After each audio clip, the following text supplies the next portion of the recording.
You're listening to the Huddle Up Podcast with Chad Jensen and Zack Kelberman.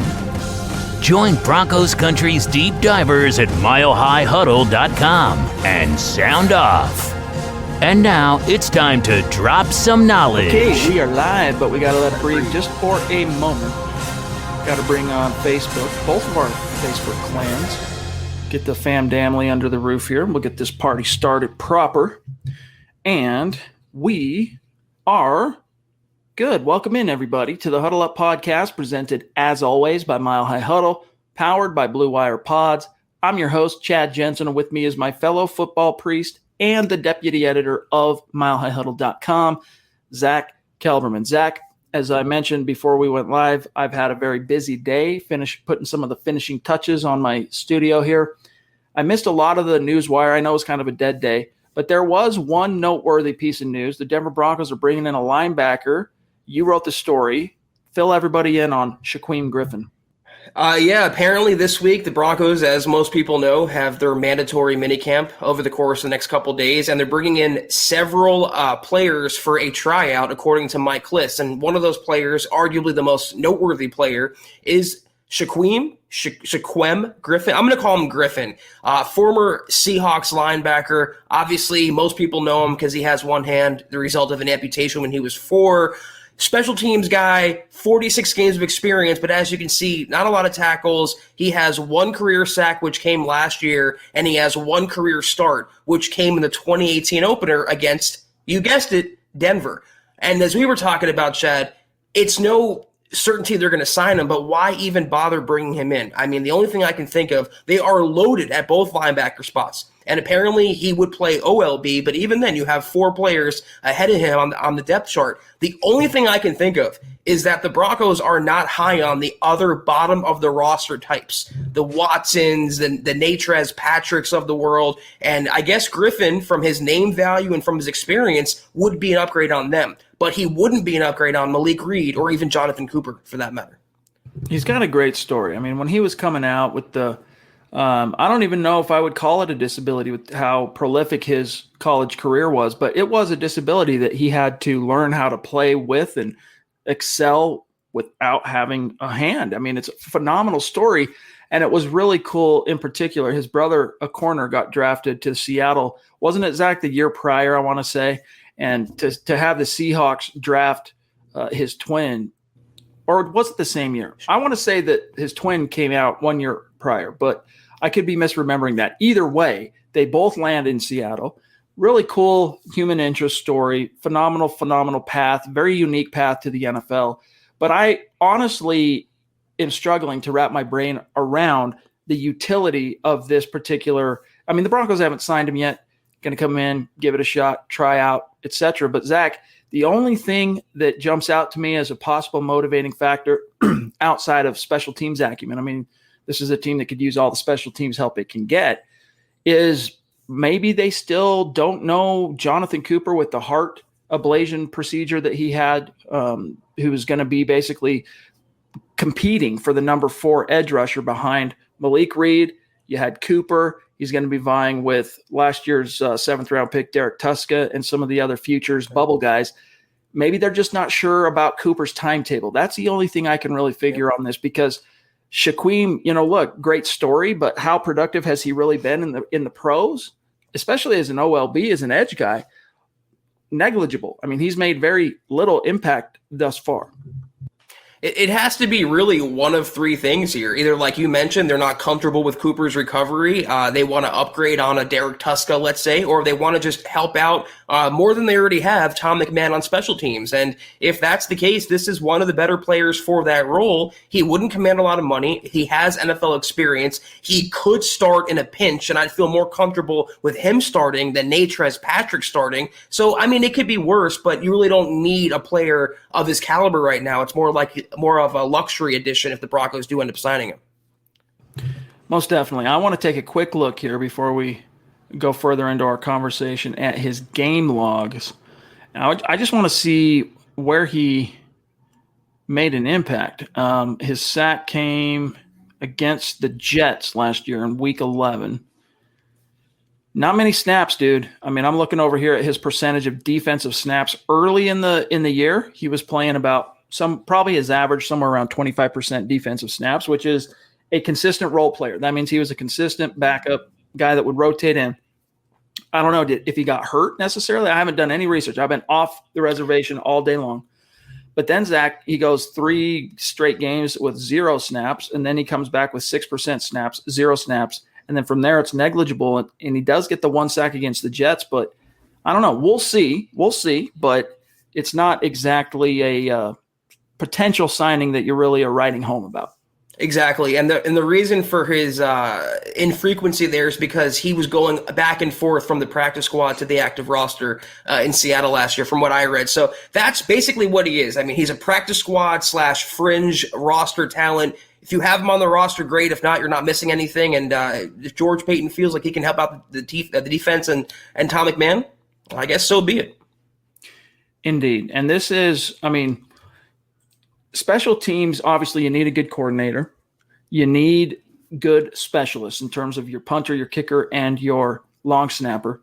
But from there, how good your coverage teams are and your return teams really depend on the quality of your roster depth. And let's face it, man, post Super Bowl 50, the Broncos, this is one of the reasons why I've always had just a small reluctance to completely castigate Tom McMahon 100%, because the man's tools, he's been, scraping the bottom of the barrel. The Broncos have not had good depth, especially at the positions that usually traditionally fill those gunner positions and the chasing down the punts and chasing down the kicks. But now that script kind of has flipped. The Broncos do have some pretty impressive depth at linebacker, off-ball linebacker, the cornerbacks. They got some young guys that can chase. They got some young safeties that can chase. So at worst, maybe this is a guy, as you said, Zach, who are you going to feel more comfortable? Like if push comes to shove, Vaughn gets banged up, Chubb's a little banged up, you need Malik Reed to play starter snaps and one other guy to step on. Who would you want it to be? Jonathan Cooper, a rookie that's kind of still getting his legs underneath him, Derek Tuska, completely untested in the league, or Shaquem, who's been in the league a long time, learned at the feet of one of the best defensive minds in the game, and Pete Carroll. It's a no-brainer in that sense, but still, that's a big if. Yeah, I mean, just to put a bow on this, 2 other points, like the comment just mentioned that we pulled up. He's a speedier linebacker, and the linebacker they just signed, in fact, last week or the week before, Peter Colombayi, he ran a 4.5 as well. And so obviously George Paton is looking for speed in the linebacking core. And I will say this, I'll commend Paton. It's June 14th. They're entering minicamp. They're about to break for the summer, and he's looking and turning over rocks to upgrade the OLB 5 spot. I love the tenacity, and I love the roster building methods that Paton has employed his first year in Denver. All right, guys, we'll see what else is on your mind. We want your topics, your questions. I see a couple of super chats. We'll get to those. Not a whole heck of a lot in terms of news to move the needle. But that doesn't mean we stop doing what we do here at the Huddle Up podcast. And suddenly I've got – what the heck is my computer doing? Let me try and close this. There we go. All right, matters of business, then we'll dive into the chat. Guys, connect with us on Twitter, @HuddleUpPod, also the main account, @MileHighHuddle. My partner, Zack Kelberman, @Kelberman NFL, myself, @Chad and Jensen, and our great producer who works very, very hard. You know him as Buona Beast on Twitter, @JohnKMHH.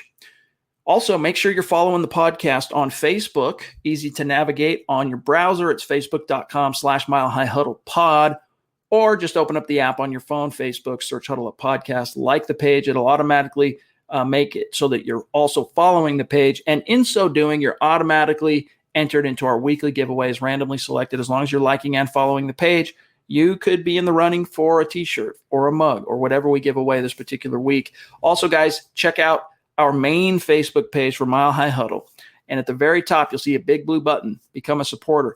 Click that. It's $5 a month. You immediately get access to all of our premium video content, including Kelberman's Corner on Sundays, noon Mountain Time, the Trickle Zone on Saturdays, noon Mountain Time.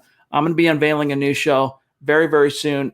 For those of you who are Bronco history nerds, all right, we're going to do some fun, nerdy stuff that I've never seen before, at least not in a sports podcast. It's going to be a kind of Broncos book club of sorts, but it's going to be fun. Trust on that.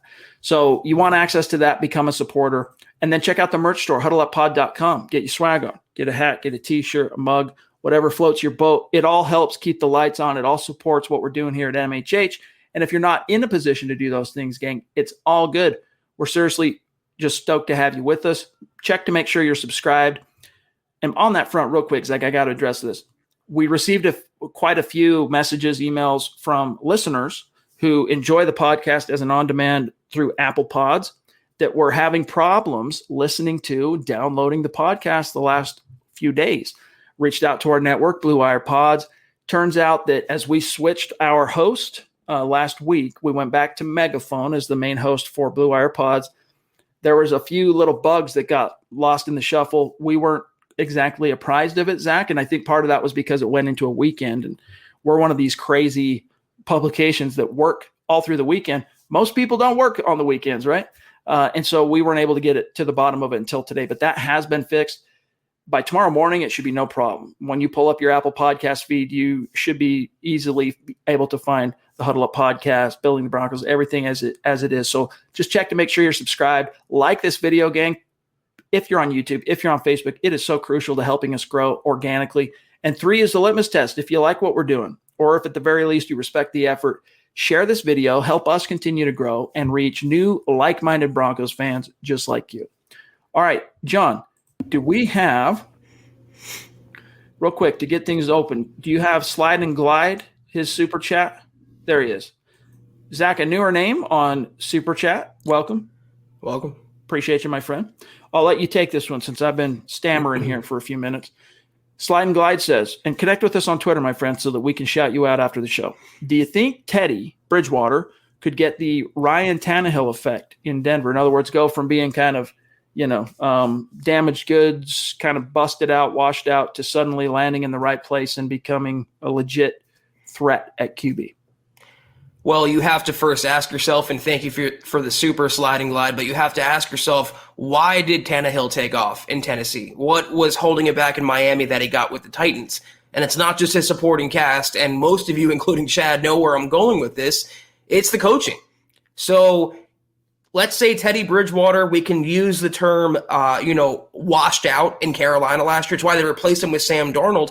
I understand he lost McCaffrey, but he did have some good receivers, and he had excellent coaching. Joe Brady is one of the youngest, brightest minds in the NFL. And Teddy Bridgewater, he washed out in Carolina with Joe Brady. He's coming to Denver now with Pat Shurmur.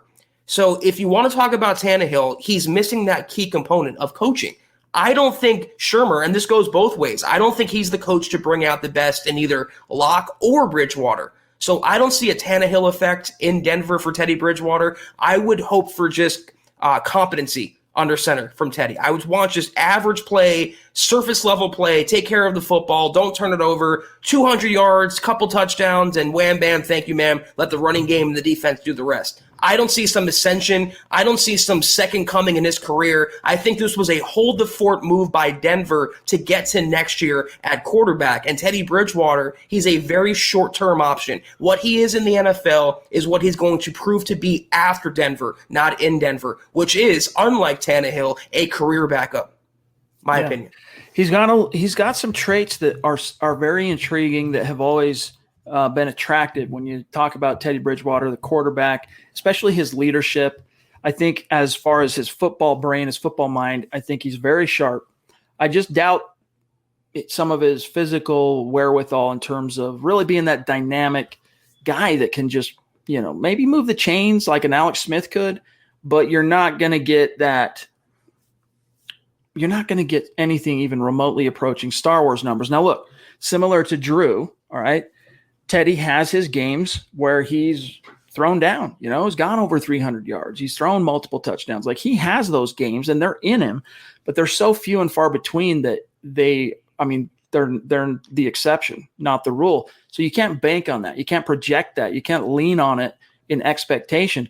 I think Teddy is a guy that can go on to, as we've said on this podcast many times, if the Broncos turn to him, I think he's a guy that can help you win games if, and this is a big if that we saw and learned by last year's experience in Carolina, You got a good defense. You've got a potent running attack. You've got a good offensive line. You've got good skill position support. If all those are in place, just like we saw during his Pro Bowl year in Minnesota in 2015, Teddy can move the needle, but just keep your expectations in check. All right. Here's one, Zach, from Max Power jumping in, poking the bear a little bit from across the pond. Thank you for the super chat, Max. He says, why does Zach not use the same weak excuses he does for Locke for Teddy? He had new offense to learn, plus number one weapon, Christian McCaffrey, was also hurt. And then he's got one more here that he says, also, Chad, you said that Teddy can't compete against Mahomes. Rewatch Panthers versus Chiefs last year and rethink that take. Again, look, I'll defend my take here, Zach, and then serve it over to you. Look, there are the moments where he can flash. I just don't think in the same way that you would look at Aaron Rodgers as an example. All right, I know that we're talking about two different quarterbacks here, but Aaron Rodgers suddenly becomes a Broncos, Zach. You're not worried about the Chiefs matchups on the schedule anymore. You know, you're more looking forward to those in anticipation because you know your team can put its dent in the universe in those matchups. With Teddy and right now with Drew, with where Drew's out on his curve as well, that would be like a happy surprise, right? If you were able to go in and throw down and keep up, like it's just not something you can bank on. I don't. What was the question? I used the same excuses for Locke and not Teddy Bridgewater. Okay, he had a new offense to learn. Number one weapon went down. Okay, I guess so. And we've admitted that. We've been upfront with that. Every quarterback last year, every player dealt with the same playing field, which was hurt by the pandemic and hurt by a very, very unique season, off-season, preseason, what have you. So everyone had to deal with that. And that excuse does go both ways. But what Locke didn't have, that Teddy Bridgewater did have, was excellent coaching.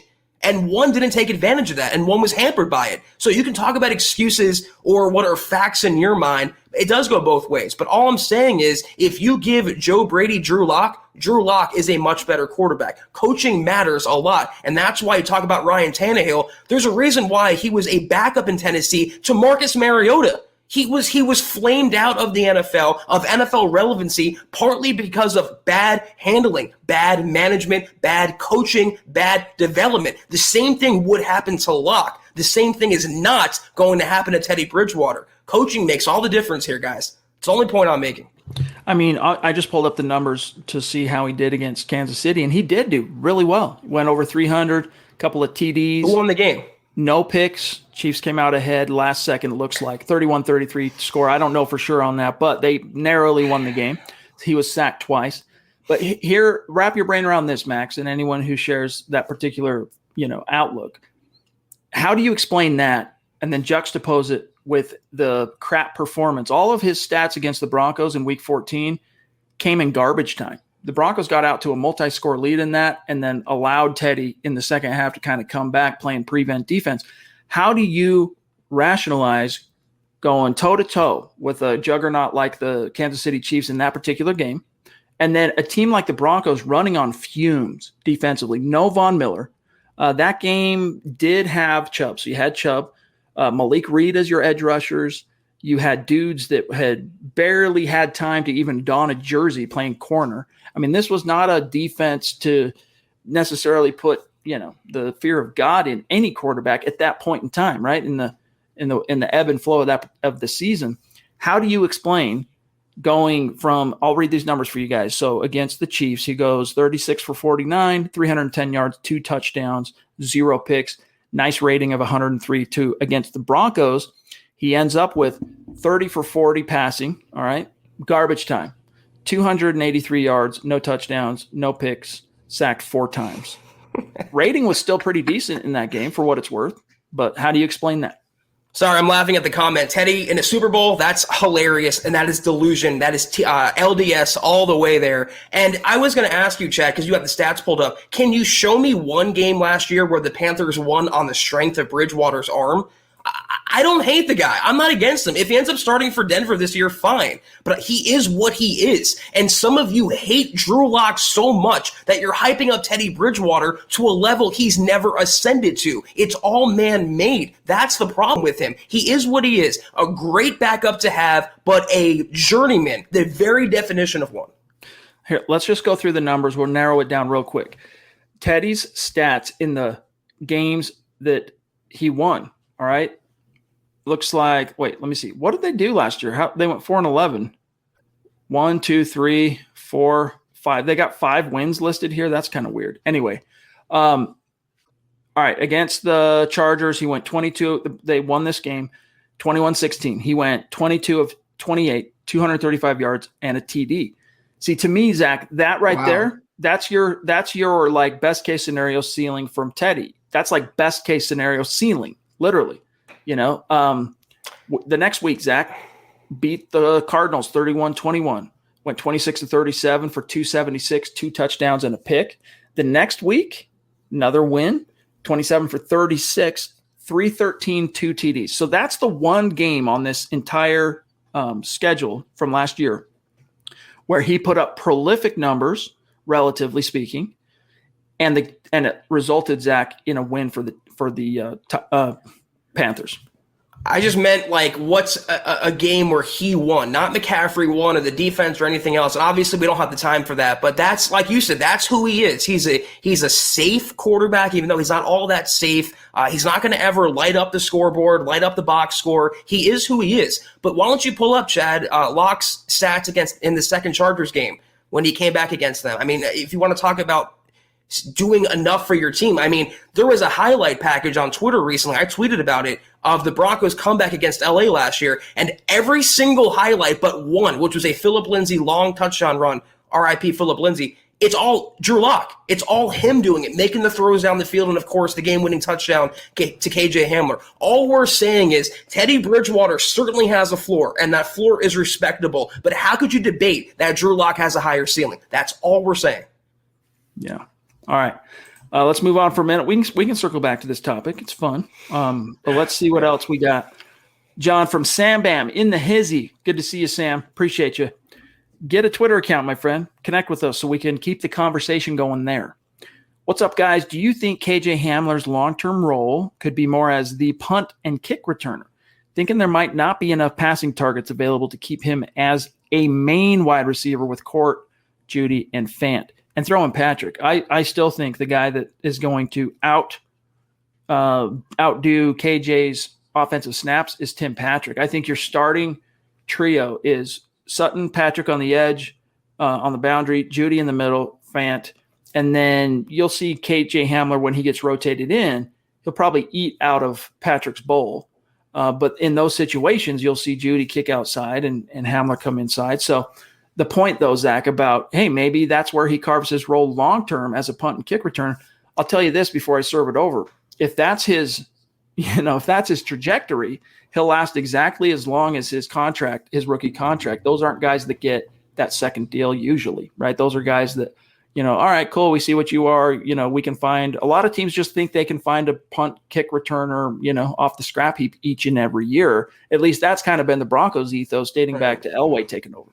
Yeah, I mean, the Broncos have suffered through the likes of, Isaiah McKenzie, and then you had Jordan Taylor, who was getting literally 0 yards of return. It's not easy finding a punt returner, and I wanted Hamler. He's a second-round receiver. He should be able to wear more than one hat, so I want him to be the punt returner. Last year, I think they were angling toward that, and then he had that hamstring injury, and we don't want to risk that anymore. Then this year, what happens? Hamstring injury, they don't want to risk that again. So Deontay Spencer is locked into his one role on this team, though I would love for the Broncos to free up that roster spot, get rid of Spencer, and have Hamler pull double duty. If Pat Shurmur's not going to use him, might as well use him somewhere.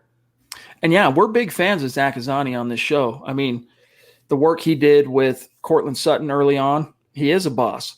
Couldn't quite get Deshaun Hamilton to really turn the corner the way we hoped. I mean, there were flashes, but Tim Patrick is another one of Azzani's success stories. Jerry Jeudy, I think, will eventually be another one of his. KJ Hamler, we'll see. But the point here is, there's only so many targets to go around. If this was a Peyton Manning offense, right, and you had Star Wars level, or even if Aaron Rodgers suddenly showed up here, you could really think to yourself, hey, there's going to be enough to go around for KJ. But in a Drew entering year 3 world, or even a Teddy world, yeah, it's going to be numbers that probably approach very similar to his rookie campaign if he stays healthy through the entire season, as I am Supreme brings up here. Quick question here, Zach, from George Newton. Good to see you, George. He says, so here's a question to the community. Would you have patience with a handicapped linebacker that misses a tackle here and there when you have no patience to develop a young QB? I don't know, for what it's worth. I have done zero research on Shaquem Griffin, but I don't know if that's a true premise that as a pro, he has more than the average guy's missed tackle metrics. I can look into it, but I don't know that that's true.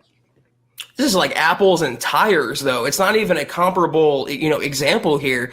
A quarterback is far and away the most important position, and you have to look at all of the facts involving that young quarterback and the situations and circumstances that dictate his career so far. And you look at Locke, 5 games in 2019. Last year was last year. It's only year 3 for him. But Shaquem, whatever his name is, Griffin, he is what he is. He's just a backup linebacker, special teams guy. His handicap notwithstanding, I don't care about that. But when you compare a backup linebacker to a potential franchise quarterback, it's not a conversation that you can, debate with merit. Yeah, I know that was a concern NFL teams had when he was a prospect coming out, but I'll have to do some research on that to see. Let's see, 3, according to PFF, 3 solo tackles, 1 assist, 1 sack. Let's see if he. How do you? I mean, is there a missed tackle stat? They have everything else Pro Football Focus. They do, and if I wasn't on air, let me see. Maybe it shows here. Missed tackles. He's got 1 in his career. So, excuse me, 1 last year. My bad. 1 missed tackle on however many. I already navigated away from it, but not a lot of snaps, but 1 missed tackle. I mean, that's not bad at all. All right, let's see here. We got Dale in the house. Good to see you, brother. Appreciate you. Bonafide superstar checking in. He says, my answer to Max's question: Teddy has 59 games. Locke has 17. Experience matters. Great point. Priests, how long until Melvin Gordon loses running back 1? That's a really good question. He definitely not off to a good start. By not showing up to OTAs, he allowed Javonte Williams, as we talked about yesterday, kind of get his foot in the door and shine early, not just to the onlookers, to us in the media, but like shine to his coaches and his new teammates. Like, I could see it happening relatively soon, depending on the mindset Melvin Gordon actually has. And all we can go off of is his behavior up to this point in this 2021 year. And the takeaway is he didn't show up for work. I know it was voluntary, but if you're in any other year in the NFL universe, you show up for voluntary OTAs, regardless of what, whether they're truly considered to be voluntary or not. You show up. He didn't show up.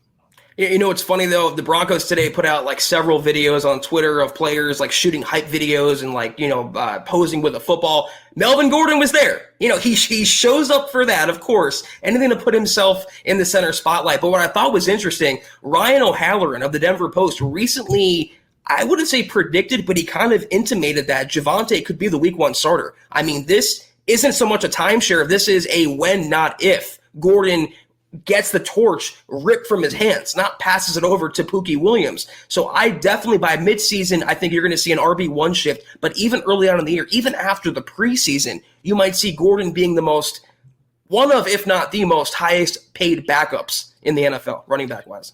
Here's an interesting question from Goofy. How's Mickey? How's Manny? Let us know. Chances of trading Melvin if Javonte shines in camp. Zach, the only fly in that ointment is his $4.5 million base salary. Guaranteed. But look, he's a guy that in the right situation, he's a 1,000-yard rusher. If he gets to play and he doesn't get hurt, an NFL team can plausibly expect him to be a bell cow, depending on what you're looking for. So there are some teams out there, depending on how training camp shakes out for them, right? If their guys get banged up or hurt, that maybe would be interested, even at that higher dollar price for Melvin Gordon. Yeah, I don't hate Merlot. I just think he's way, way, way too overpaid, highly paid, whatever you want to say about him. But yeah, you can't risk not having a veteran mainstay behind your rookie running back. As high as the Broncos are on Pookie, and they are certainly traded out in the 2nd round for a running back, Melvin Gordon, they already paid him his $4.5 million base salary. It's guaranteed. Why not just get what you can out of him. He's not coming back next year. And like you mentioned, he could be a 1,000-yard guy, not too far removed from a Pro Bowl, and a good guy to have. Let's say, God forbid, Pookie gets injured, you still have Melvin Gordon. I would hate to think if Pookie got injured, you trade Melvin Gordon, you're left with Mike Boone and Royce Freeman. Suddenly that strong running game becomes a weakness on your team. Yeah, I mean, if you put Melvin on a team with a established, prolific Q, I think he's a guy that could be very productive and earn, justify the salary he currently has, or at least come closer than he probably would ever in Denver. Roughing the Passer with an interesting topic here. He says, what's with this Drew Lock maturity issue myth?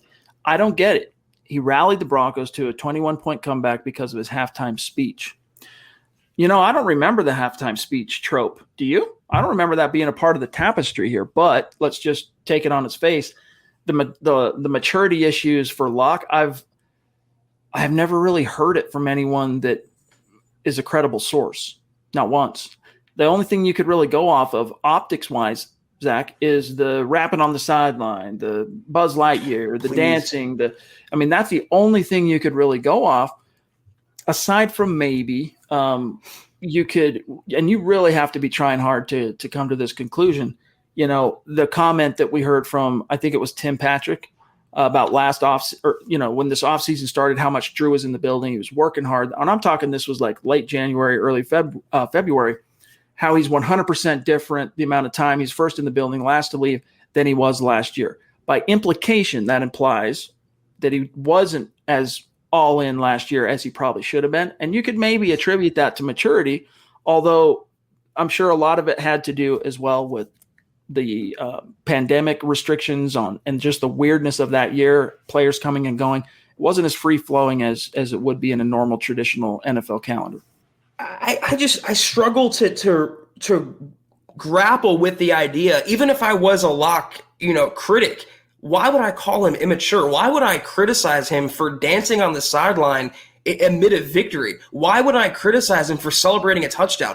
Every other player does that in the NFL. And the ones who don't, we're always pointing the finger and calling them curmudgeons. We're calling them, sticks in the mud. So I think he has a lot of vigor. I think he's full of life. I think he loves football. But I will say this, the maturity issues and a lot of this criticism in that department has been exacerbated by the media. And that was exacerbated by that Michael Lombardi comment about the playbook, which we can't even verify. That was one person's report. And I don't trust Michael Lombardi as far as I can throw him. So I think a lot of the LDS community ran with that one comment and chalked that up to maturity issues or emotional issues or mental issues, whatever you want to call it. But I have not seen any lick of immaturity from a player who loves football. You can criticize him for a lot of things. His love of the game and his passion for the game is not one of them. It's just, Drew Lock's energy. I'm not talking about his production on the field. I'm not making any bold predictions, but just that enthusiasm and just raw enjoyment for the game. To me, it's very Brett Favre-like. And so, unfortunately, at this stage in his career, he doesn't have the production of a Brett Favre, right? But, 2 years into his career, neither did Brett Favre, all right, if you want to go back in time. All right, let's grab this one from Naj. Good to see you, brother. Appreciate you. He says, hey, bros, as fans, I feel it's imperative we support whoever the QB is. I'm optimistic and hopeful for Luck. But what are your thoughts if he plays well early, then gets hurt, misses games? Does the team stay with him? Probably not. Well, if he plays well early, and you got to define plays well, but let's just say, Broncos are winning. He's putting up some numbers. It looks like he's finally turning a corner, and then he gets sacked from behind, and he misses time. Teddy comes in, doesn't really do too hot, isn't able to kind of match the trajectory Locke had been on before he got hurt. Locke gets healthy, they probably put him back in. But if that happens and the inverted is true and Teddy goes on a tear, starts playing well, they'll stick with the hot hand.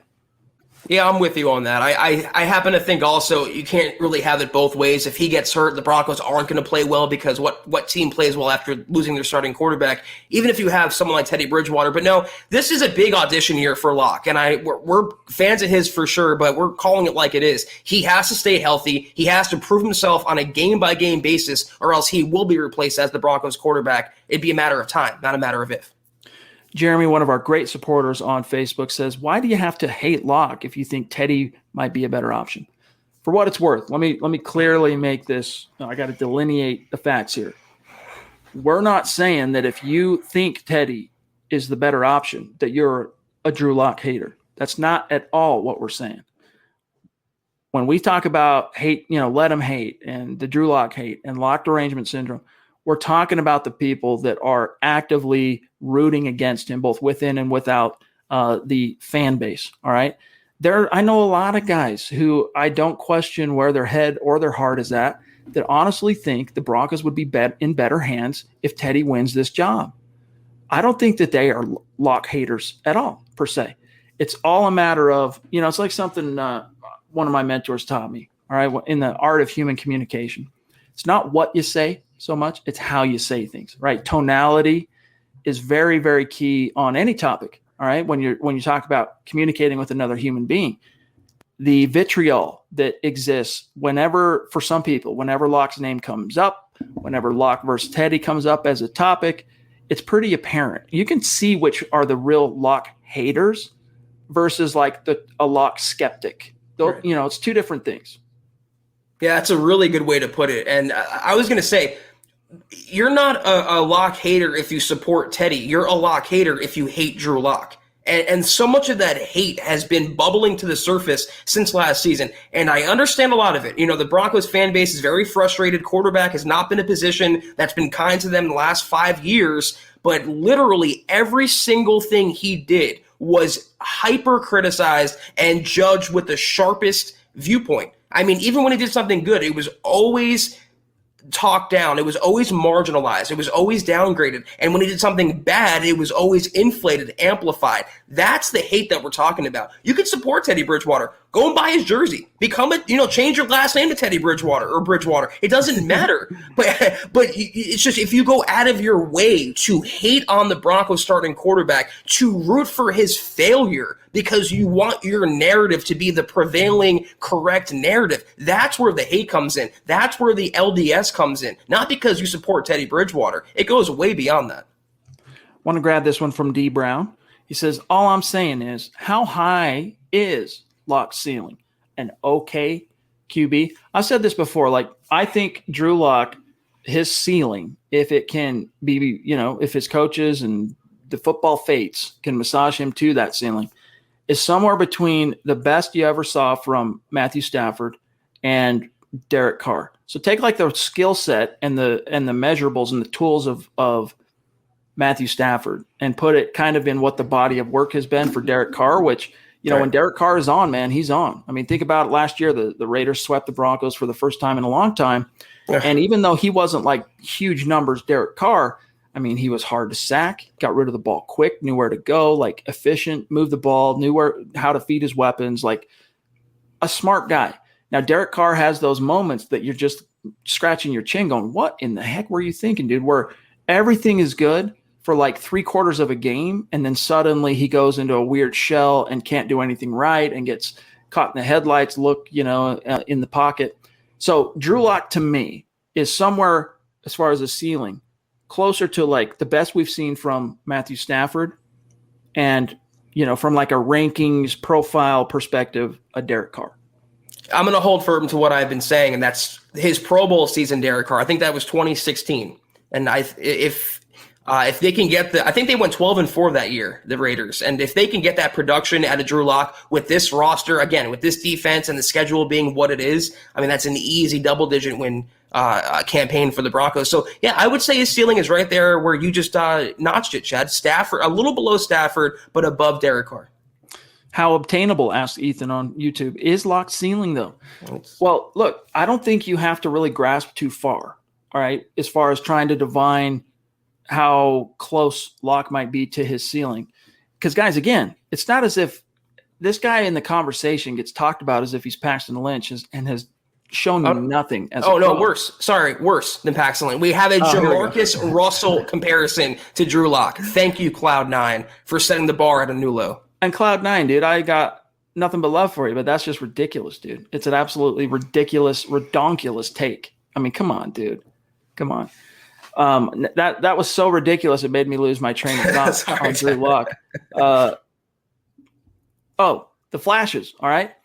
Paxton Lynch, was rightly and roundly and justifiably criticized and castigated by media and fans alike, because basically, with the exception of that one, I think it was the Jaguars game where he came in. I'm trying to remember which game he relieved his first real playing time when he relieved an injured Trevor Siemian. No, it was the Tampa Bay game. It was Tampa Bay. And he looked really good. And you're going, all right, yeah, Broncos are on to something. First round pick comes in, does well. And then he starts the next week in LA against the Chargers. Might have been San Diego at the time. I don't remember. But against the Chargers, and just looks like deer in headlights. From that moment forward, nothing Paxton Lynch did on the field ever even came close to sniffing his draft pedigree. That's not what Drew Lock has done. Drew Lock, look, he's had a few stretches last year where he was, he showed some alarming signs of regression, but this dude has put up some volume, right? You think about the Texans game, you think about going 4-1 as a starter, as a rookie.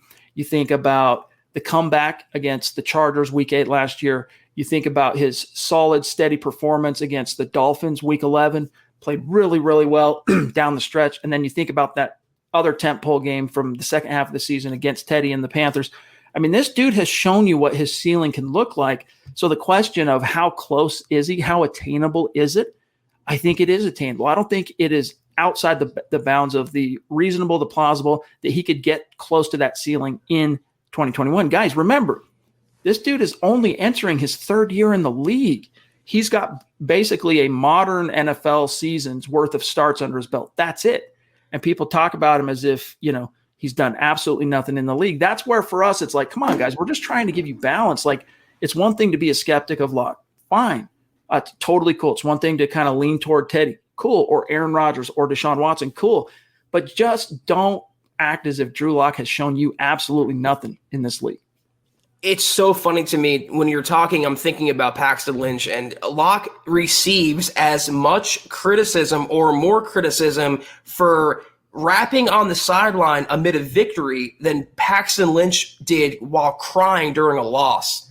And that's derangement to me. In terms of his ceiling, though, listen, I mean, I saw a comment from Crazy K who's living up to their name in the comment section. We're going to give Locke 5 or 6 years. No, Locke gets this year only. It's put up or shut up time for Drew, not 4, not 5 or 6 this coming season. But his ceiling, everyone forgets. It's not just on him. The Broncos brought in a coordinator. They fired the guy that went 4-1 with Locke as a rookie to bring in Pat Shurmur because he's a quarterback whisperer, because he's a quarterback guru. They brought in Mike Shula because he works well with the young quarterbacks. So where does the onus fall on them to get the most out of Drew Lock? I understand they're not on the field. They're not throwing the picks. They're not committing the turnovers, but they're the ones that are supposed to make him better, and they made him worse than what he was as a rookie. So in terms of his ceiling, yeah, it's on Drew to go out on the field and realize that potential, but it's on his coaching staff and his handlers to help him get to that point. That's what a coaching staff is for,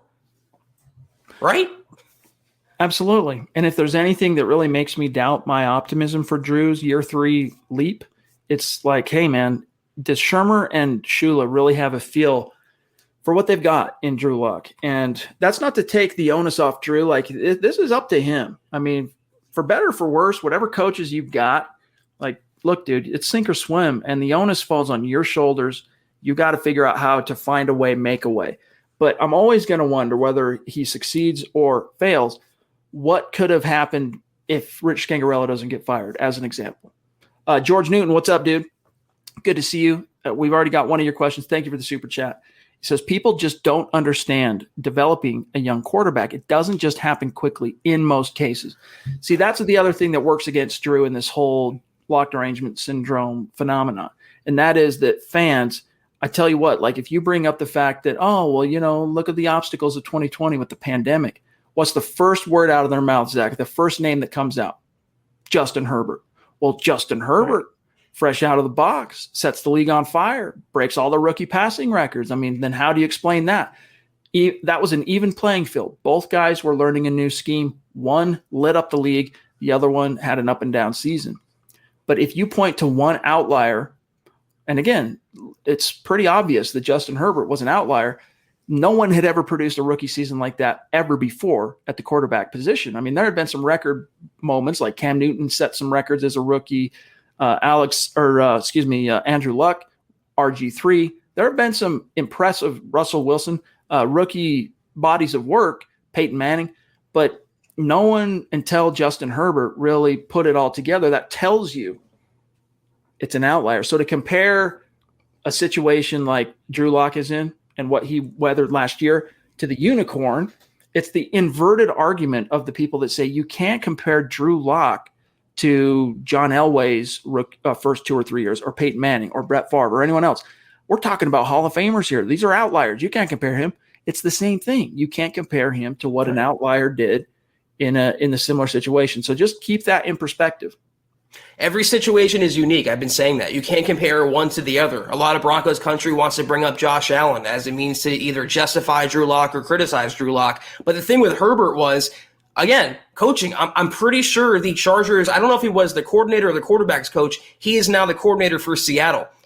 I don't see Shermer getting another coordinator job. I don't see Mike Shula being hired away. So he had the benefit of that. He had the benefit of having more experienced talent around him. I would say Keenan Allen, the receiving core. Who did Drew Lock have throwing to last year? He had 2 rookie receivers and a tight end that was banged up half the year or underutilized. So it's not apples to apples. In any situation, all we can do is judge Lock by what he's done in Denver, what he did last year, and what we think he could do this year, given the opportunity. It takes a while to develop a quarterback, and that's why it was a great point earlier. I can't remember who brought it up, but when you compare a quarterback that has 18 starts to a quarterback that has 59 career starts, I mean, how could you make the argument for one and ignore the argument for the other?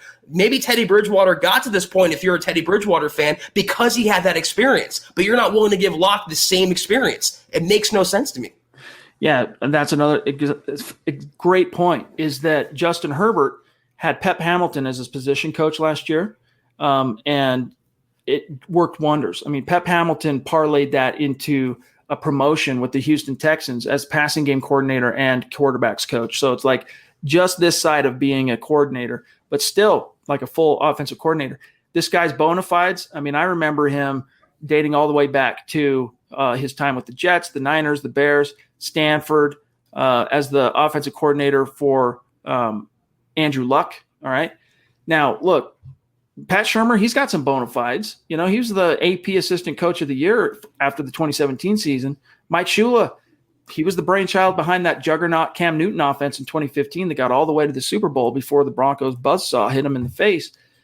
There is some coaching wherewithal there, which is part of what made last year so head-scratching, because it wasn't just Drew.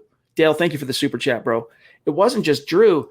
Lack of feel for what they had in Noah Fant, lack of feel for how to really make the most of their playmakers, and just like, but in the same way that I'm not going to crucify Drew because of the weird outlier offseason that was 2020, didn't even get to be in the same room with his coaches until frickin' August.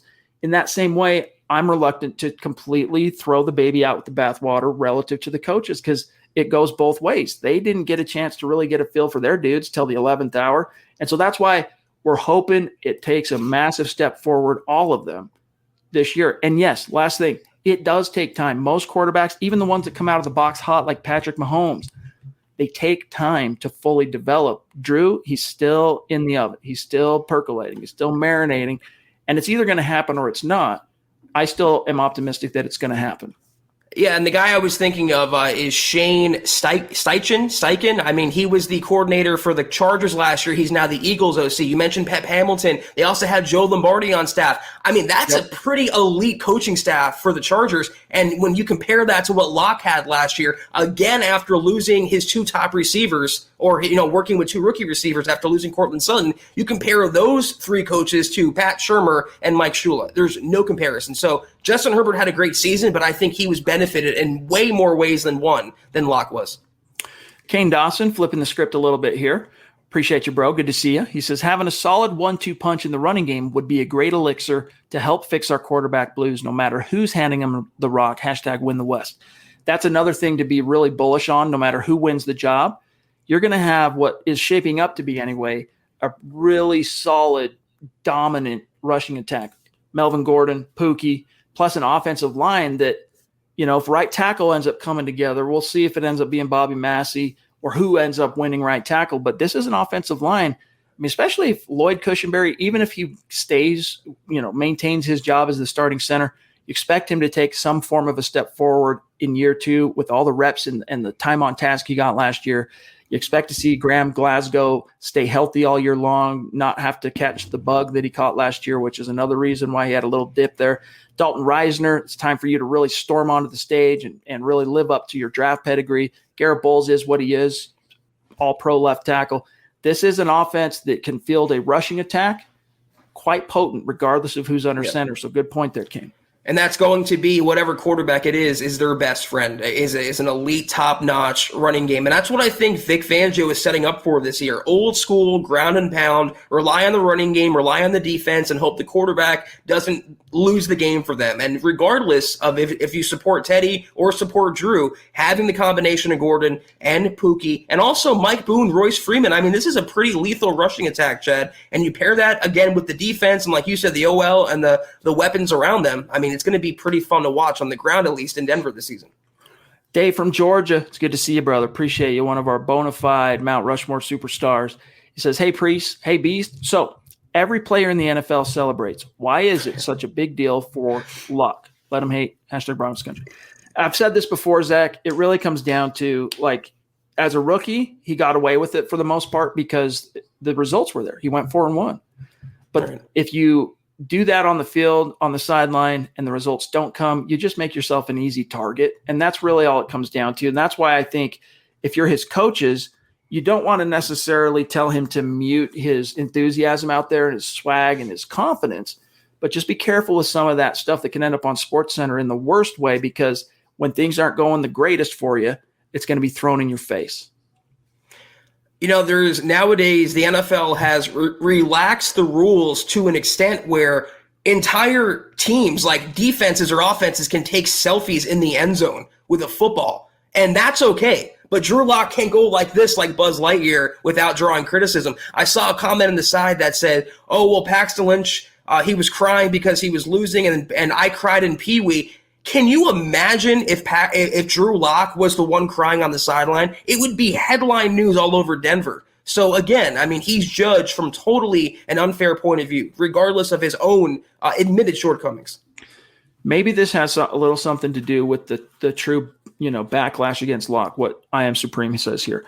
As one of Lock's biggest detractors, I must admit a big part of the reason I'm so critical is because I see the talent, and it kills me that he has yet to put it together on the field. It bothers me, too, that we haven't seen the production perfectly match the tools and the potential this kid has. But a big part of that, again, I Am Supreme, is that he's a young quarterback going through his developmental learning curve. And right in the middle of that, he gets handed the pandemic year. So that's why we're just saying, hey, pump the brakes a little bit, pull back, let it come out in the wash. Don't crucify the kid. Let him get out there and battle. And if it's meant to be, it's meant to be. If it's not, we're going to be right here with you going, man, it's a shame Drew didn't work out because he sure had some talent. Sure seemed like he had some it factor about him, but the stars, they just didn't align. We're not there yet.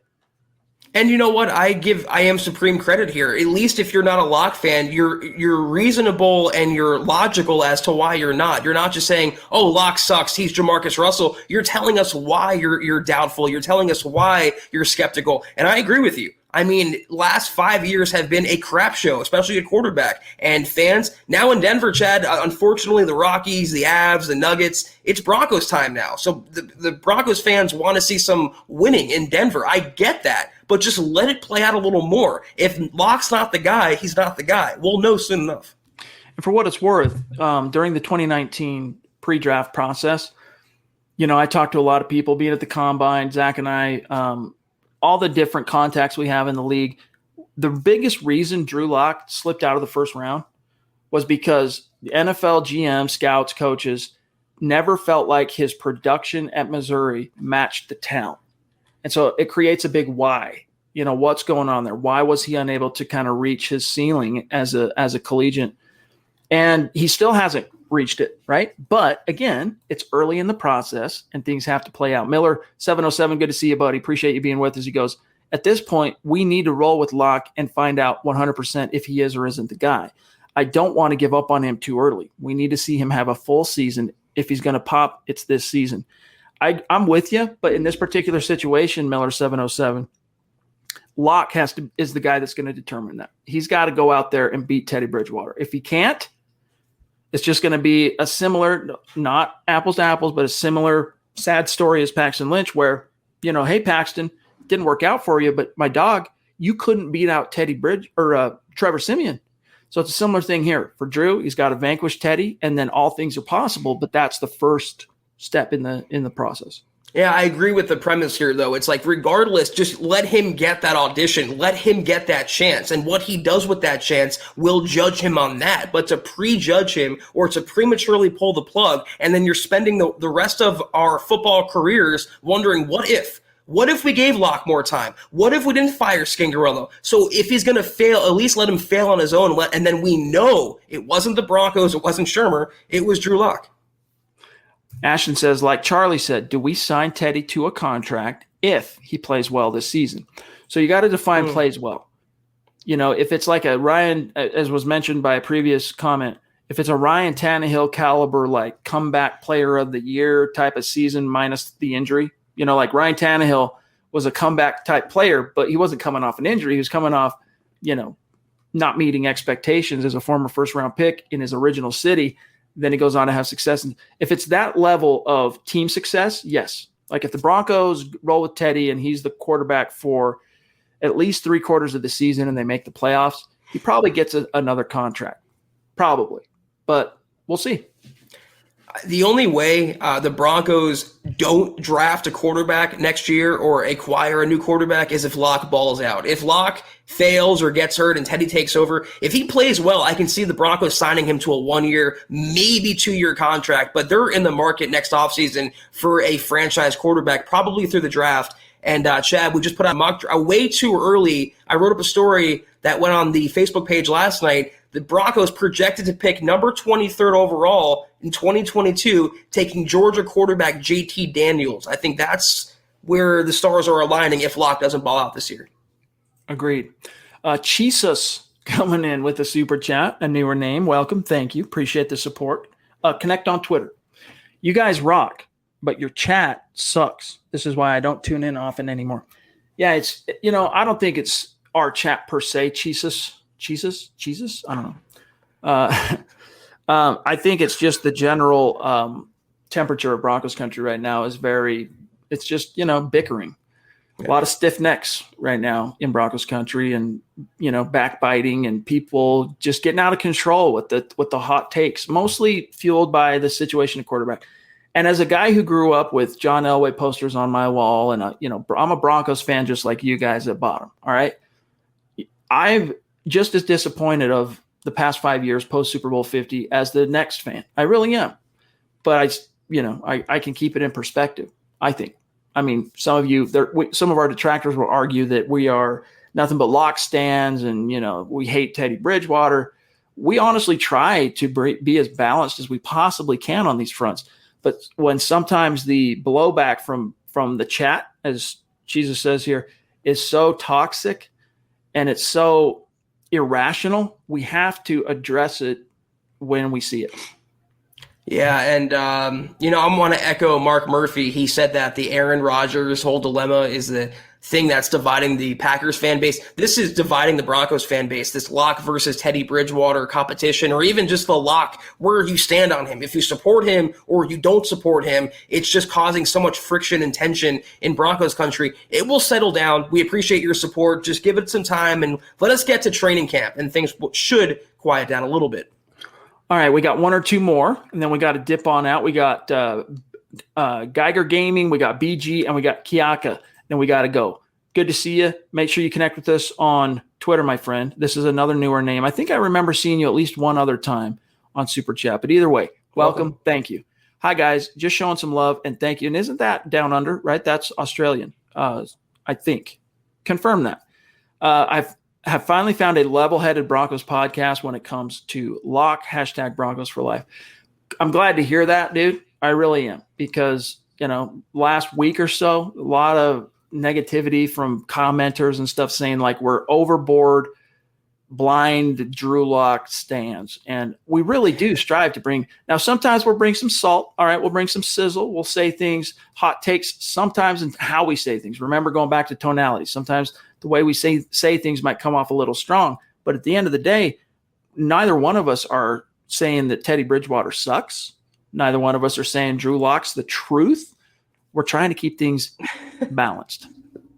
It's so simple. The truth is right there in the middle, guys. We've been saying it for months now, literally months. We're straddling that fence. Locke is not a bust. He's not the franchise quarterback yet. Teddy Bridgewater is not the worst quarterback ever, but he's not the best quarterback ever. The truth is right there down the middle. And thank you for your support, Geiger Gaming, I believe it was. But we were blamed yesterday, Chad. It was yesterday, the day before. We were the ones that were causing the division. We were the ones that were causing the dissension. So I'm happy that some people out there, even down under, think we have a level-headed approach to the Broncos quarterback situation.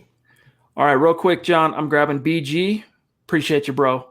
This is a Mount Rushmore superstar that has been with us a long time. BG, you know you mean a lot to us, buddy. So thanks for being here. Thanks for the super chat support, helping keeping the lights on. Means a lot, bud. Also, I want to grab this one real quick, guys, from Kevin on Facebook, one of our great supporters and star senders on Facebook. He says, hey, guys, if Drew could average 24 points a game and the defense is as good or close as good as 2015's defense, which ranked fourth, could we see a solid season, as solid of a season as Super Bowl 50? I don't see that as realistically on the table this year. I mean, you got to remember, guys, as much as is made that Peyton Manning was, the Broncos limped to the Super Bowl, dragging like a half-dead Peyton Manning. Peyton Manning, for whatever he lacked with some of his physical faculties starting to fail him, Zach, he brought that Hall of Fame brain and that wherewithal and the experience. The Broncos, even with that vicious tip of the spear defensively, don't even get to Super Bowl 50 if Brock Osweiler is the quarterback that year. So anyway, to the point of this being another Super Bowl caliber year, I don't see that, but I do see this as being if you can get to 24 points a game and this is a legit D that ends up living up to its on paper potential, yes, you're a playoff team. Are you knocking the Chiefs off their AFC West perch? Depends on how they do in their schedule and stuff. I mean, there's a lot that goes into that, but I think this is a team that if it reaches its potential this year is playoff caliber. And then you can build on that, right? You can then start going, all right, we were in the playoffs last year. Let's set our sights on title game. All right, we made it to the title game. Let's set our sights on the Super Bowl. I can remember what it was like in the 80s when John Elway, as a young Q, banging his head along the way. Finally, things come together in 86. Broncos make it all the way to the Super Bowl. And from there, you're just thinking you can start talking that way. But right now, it's way out there. It's in the distance. You can't even really see it. You got ground to cover. All you need is a ticket to the dance, though. And then once you're in, anything can happen from there. And the Broncos 2015 season exemplified that. But I'm right there with you. I would say if they have a defense that's comparable to that level, playoff team, yeah. But Super Bowl, let's pump the brakes a little bit. I want to see how the offense plays because, like Chad perfectly laid out, we all remember that as a quarterback crap show, but there were performances in there that we would kill for right now for the current Broncos outfit. It's a playoff team, yes. Championship, not yet. Kiaka, what's up? Hawaii, living it up in paradise. Looking forward to hopefully, I think you told us you're going to be there September 26th, week 3, MHH tent, Mile High Stadium. We're looking forward to that, my friend. Appreciate the support. He says, just spreading some aloha. Miss you guys. I like having Merlot on the team. That's the first time I've said that. That's come out of my mouth. To have a good 1-2 punch, a quarterback's best friend. I dislike the salary and fumbles. Do you see a potential re-sign, restructured deal to keep him beyond 21, Melvin Gordon? I really don't. I mean, even if he goes on to have a good season, like close to similar to last year, you signed Pookie or you drafted Pookie. If you didn't draft Pookie and maybe you drafted a guy in the 4th, 5th round type thing and it's Mike Boone, and then maybe you see a future for Gordon beyond 2021, but I have a hard time seeing it now. But you never know. Stranger things have happened. NFL, the parity is so crazy that it's hard to predict some of those things. I love that Merlot is catching on. I feel like when he has a bad game, I'm going to have like a wine glass, put my pinky up, say I told you so about him. But in terms of Melvin Gordon, you don't trade up in the second round for a running back if you don't think he's the future. And George Paton has gushed and gushed and gushed over Pookie Williams' potential in Denver. And I would hate for the Broncos to make the same mistake with Gordon twice. If he has a good season this year, he's going to command top 5 running back money on a new deal. I hope for their sake they don't invest in him again. He's a 1-year rental for this year, and then it's bye-bye, Merlot. All right. We had a few supers jump in, but I just want to say to Dave, one of our great supporters, he said, Chad Kelly is the last Broncos Q that had the it factor. I hope Drew finds it, but I haven't seen it yet. I agree, guys. It sounds ridiculous, but for all that Chad Kelly lacks, all right, the one thing he did have was an it factor. And we didn't quite get to see it, fully take shape in Denver because of his, really just ridiculous behavior on that Halloween party. But, you go back and watch those preseason games that year and he got to play. Man, he just had an energy and just a juice to him that was fun. And even going back to Ole Miss and stuff. I mean, Chad Kelly did have this dude rapped on his own rap song, Swag Kelly. He had the it factor, but the problem is, he didn't have it between the ears, right? And that was his ultimate downfall. You're talking about a guy that got drunk in a Woody from Toy Story costume and got beat up with a vacuum cleaner, and he still talked about with it factor, but Locke can't go like this or rap on the sideline amid a victory without drawing criticism. Even though, Dave, I agree with you. He just had it. I love Swag, love watching him play, and he was this close that year to taking over the starting quarterback job. We'll never know what could have been. All we can hope for is what could be with Drew Lock. Chad Kelly is like my guilty pleasure. Like I had someone tell me the other day, my guilty pleasure is when it comes to music is Linkin Park. I think Linkin Park's great, but this guy's like, that's my guilty pleasure is Linkin Park. It's like, whatever. When it comes to music, I don't have a guilty pleasure. If I like it, I like it. But if there's that for football, Chad Kelly's my I'm a little, I try and protect that a little bit. I'm still disappointed he didn't work out. And you know what's so maddening about Kelly, man? He was this close to getting his shot. Yeah. They were getting ready to get off the Keenum train. It wasn't working out. Keenum wasn't like terrible, but he didn't live up to his billing. Sean, what's up? Good to see you, buddy. All right. John says, you can always turn off the chat. I love how Chad and Zach handle the haters. Can't block people that disagree with you as long as they're not rude in the comments. Yeah, and we avoid, like our last resort is muting, let alone blocking anybody in the chat, even people that come at us with some vitriol and stuff. It's not until it becomes troll level, profanity, anything remotely approaching that stuff, then we have to 86 him. But Brian, what's up again, bro? Appreciate you. You don't ever have to go mahahaha. I don't know what that means. Oh, okay. I think that's what he's talking about. Yeah. I see, John. Yeah. Good point, BG. Thank you. Good impression, Beast. Dale again. Thanks, brother. If Locke put up Herbert numbers, including wins and losses, would fans still want him gone? Good question, dude. Good question. Fans, you're going to have to answer that yourselves, because what if Drew Lock came in last year and put up record-breaking caliber numbers, but still won 4 games or 5 games or 6 games or whatever, and you missed the playoffs by a mile? That's a good question. They'll say he should have won 7 games. He shouldn't have. He should have lost less games. I mean, there's always going to be an excuse or a rationalization to insult Locke from that sect of the fan base. Always, regardless. All right, we got a rapid fire because we're 7 minutes over, guys. So hold on to your supers from here because we got a dip. We don't want to leave anyone out in the cold. Naj again. Wow, thanks, brother. Appreciate you. And Naj, if you can make it September 26th to the stadium, we want to see it. We'd love to shake your hand. He says, I get the frustration with Locke, but the coaching, especially last year, as well as key drops, didn't help Locke and cost the team at least 2 games. I don't think Locke can reach his potential unless he takes chances.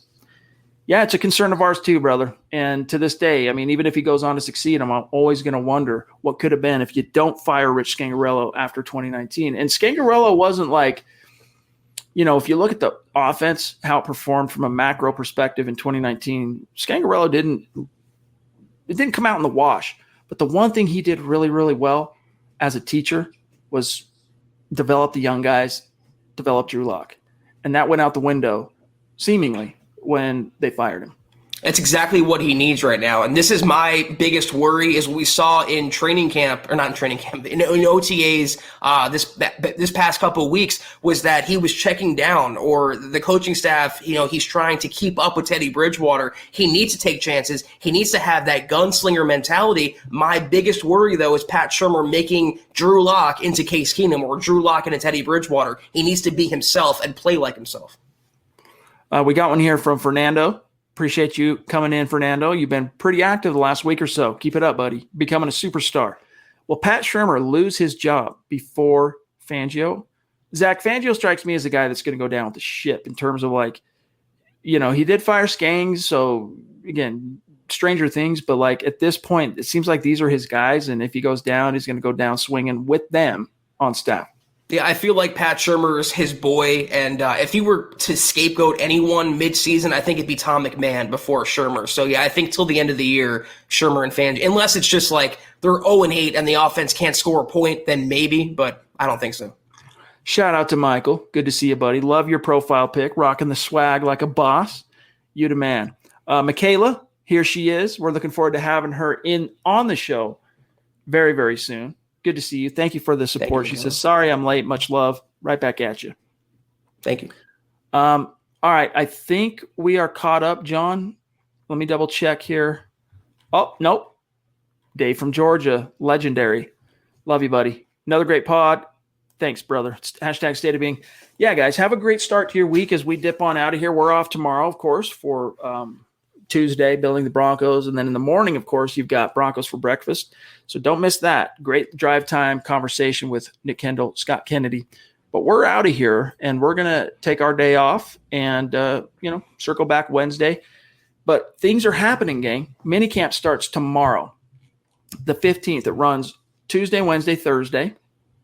The PR department forwarded us all the information so that we can be on top of the press conferences, have Luke in there ready to go. So we'll have plenty to talk about, Zach, when we come back Wednesday. Stu Meat, thank you for the super sticker, bro, at the 11th hour. It's good to see you. I've missed you. With that, though, Zach, sign us on out of here, bro. Yeah, have a great rest of your night, Chad and John, everyone else out there in the chat as well. If you haven't yet, be sure to follow the Huddle Up Pod account at Huddle Up Pod on Twitter. You can follow the mother account at Mile High Huddle on Twitter. Follow Chad at Chad and Jensen. You can follow me at Kelberman NFL. You can follow our producer, Buana Beast, at John K MHH. If you have time, guys, please go to Facebook.com/Mile High Huddle. Big blue button. Become a supporter, exclusive content. I promise you on weekends, you don't want to miss it. Also, huddleuppod.com. Get your swag. Yes, Chad? No, go ahead. Sorry. Go ahead. Get your swag at huddleuppod.com. Get yourself a hat. Get yourself a hat that he's wearing. Anything that tickles your fancy. If you can't do that, though, we totally understand. Just do one of three things, or preferably all three. Subscribe, like, and share. It helps us out more than you know. I see John nodding in approval down below me. So, yeah, do that, guys. We appreciate you. We'll be back, though, in the saddle Wednesday night, as always, 6 o'clock Mountain, 8 o'clock Eastern. Take care. And as always, go Broncos. Shout out to Jeremy. Black Knight, you the man. You've been listening to the Huddle Up Podcast. Join Broncos Country's deep divers at milehighhuddle.com to keep the conversation going.